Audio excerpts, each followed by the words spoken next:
یہ joint family system کے جو مضر اثرات ہیں. جوائنٹ فیملی سسٹم کیا ہے؟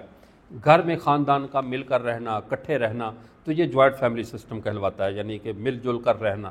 اب یہ مل جل کر رہنا شریعت کی نظر میں برا نہیں ہے، بری اس میں وہ قباحتیں ہیں جو ہم نے ساتھ ایڈ کر دی ہیں. بہن بھائی، قبیلہ بڑا ہو، خاندان بڑا ہو، یہ بہت اچھی بات ہے، ایک نعمت ہے.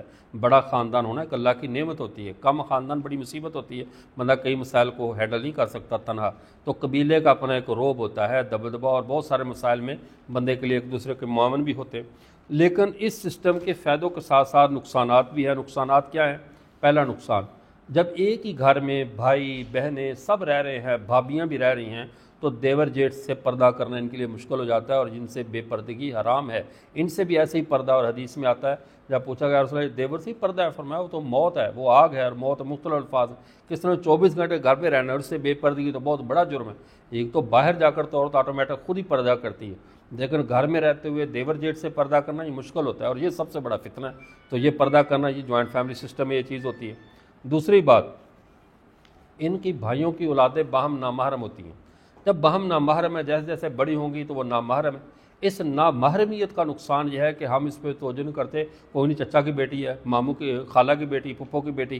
اس کے نتائج یہ نکلتے ہیں کہ ان کے اندر جو اللہ کا خوف ہے اس بے پردگی کے معاملے میں وہ دلوں سے اٹھ جاتا ہے. تیسرا یہ ہوتا ہے کہ ان کے اندر جو باہم، جب یہ کزن ہوتے ہیں، بہن بھائیوں کی طرح ایک ہی گھر میں رہتے ہیں، ان کے اندر سے بہن بھائی کی فیلنگ اتنی دماغوں میں پختہ ہو جاتی ہے.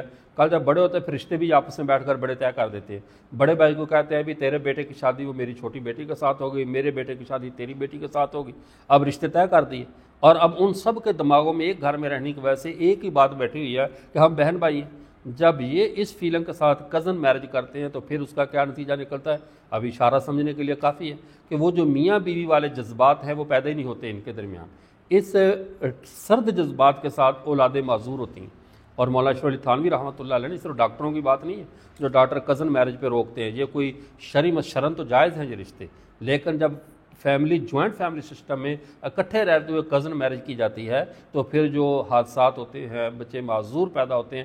اس معذوری کا سبب حضرت مولانا اشرف علی تھانوی رحمۃ اللہ علیہ نے اپنی کتاب مصالح العقلیہ میں لکھا ہے کہ اس کی عقلی وجہ یہ ہے کہ جو میاں بیوی کے درمیان اجنبیت کی وجہ سے جب رشتہ جوڑتا ہے اور جو جذبہ پیدا ہوتا ہے، اس جذبے سے اولادیں صحت مند ہوتی ہیں اور آگے نسل صحت مند جنم لیتی ہے.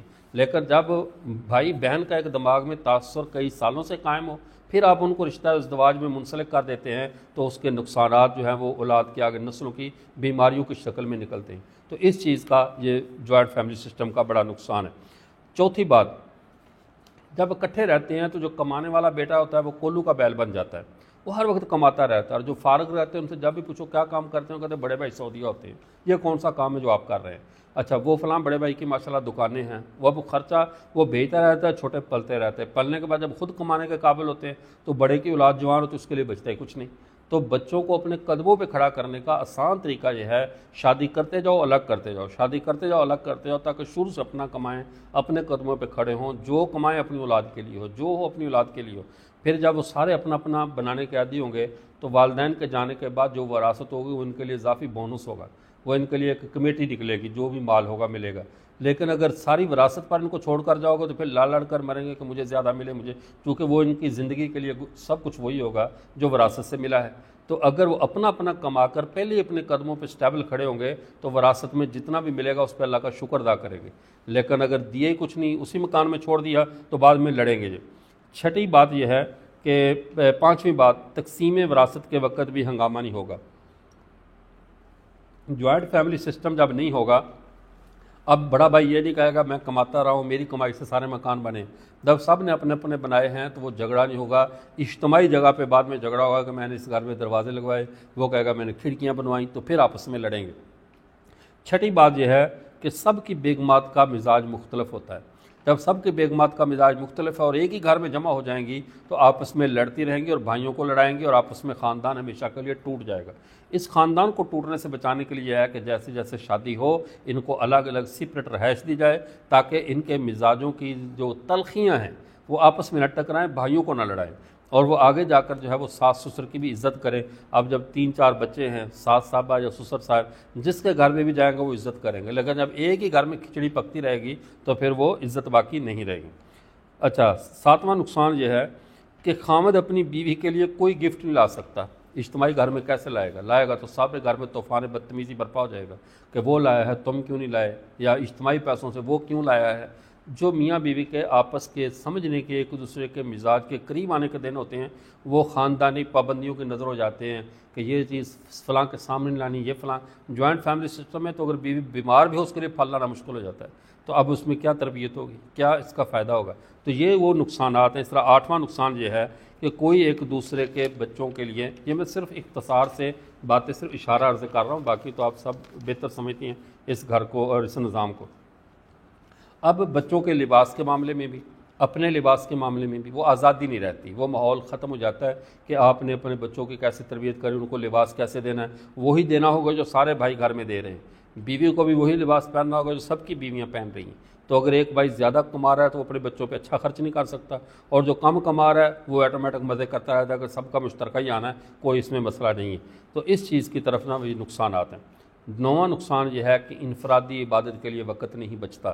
جب اجتماعی گھر ہے تو سب کی بیویوں میں سے مل کر کسی نے کھانا پکانا ہے تو سب کا پکانا ہے، گھر کے 10-15 افراد کا۔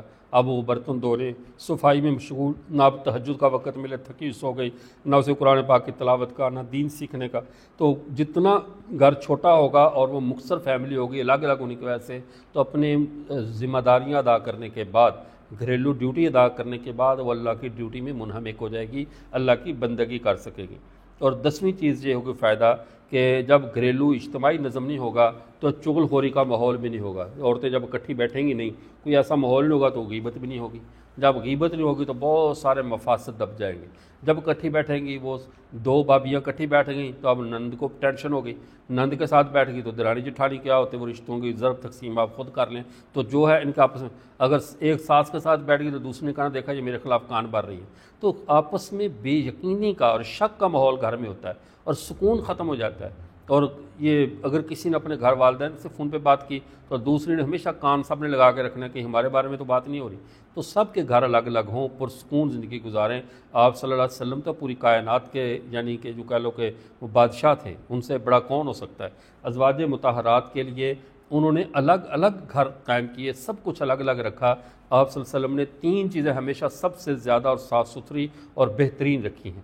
ایک سواریاں، آپ نے 14 گھوڑے رکھے اپنے سفر کے لیے، گدھا تک رکھا، خچر رکھا، اونٹنیاں رکھی، یعنی سواریاں جتنی آرام دہ اور جتنی زیادہ ہوں وہ سنت ہے۔ اس لیے سواریوں پہ استعمال کی، سواریوں پہ زکوٰۃ نہیں ہوتی۔ اگر آپ کے پاس 10 گھوڑے ہیں، 50 کاریں ہیں، سب آپ کے استعمال میں ہیں، تو استعمال کی سواریوں پہ زکوٰۃ اللہ نے نہیں رکھی ہوئی۔ اچھا، استعمال کے گھروں پہ زکوٰۃ نہیں ہے۔ آپ صلی اللہ علیہ وسلم کے گھر جتنے ازواج مطہرات کے تھے، سب کو آپ صلی اللہ علیہ وسلم نے وی آئی پی اس دور کے حساب سے گھر دیے ہوئے تھے۔ ان کی ضرورت، ان کی یعنی جو تنہائی ہے اس کا پوری الگ سے ان کا ماحول ہے پورا ان کو دیا ہوا تھا۔ صاف ستھرے گھر سب ازواج مطہرات کو دیے تھے۔ اور تیسری چیز تھی ہتھیار۔ آپ صلی اللہ علیہ وسلم نے تلواریں، نیزے اور یہ چیزیں بھی اپنے پاس رکھیں، اور عورتوں کو اپنے گھر میں یہ چیزیں وافر مقدار میں رکھیں۔ تو 3 چیزوں کے اندر اپنے مردوں کو بھی وسعت رکھنی چاہیے، گھر اپنی بیوی کو صاف ستھرا، نان و نفقہ الگ گھر دے، سہولت دے، اور عورتوں کو بھی چاہیے جو ساس صاحبہ بڑی عمر کی، اس ہمارے کورس میں ہماری خالائیں، ہماری مائیں شریک ہے، ان کو چاہیے آج سے گھر میں جا کر اپنی بہوؤں کے لیے الگ سے سوچنا شروع کر دے کہ ان کے لیے الگ سے سہولت ہو، ساری چیز ہو، یا اپنے گھروں میں یہ ماحول بنائیں۔ اس کے آگے جو 10 میں نے فتنے اور نقصانات بیان کیے ہیں ان سے اس کی حفاظت ہو جائے گی۔ ابھی میرا حال سوال جواب کا وقت شروع ہو رہا ہے، آدھا گھنٹہ صرف باقی ہے۔ وآخر دعوانا ان الحمد للہ رب العالمین۔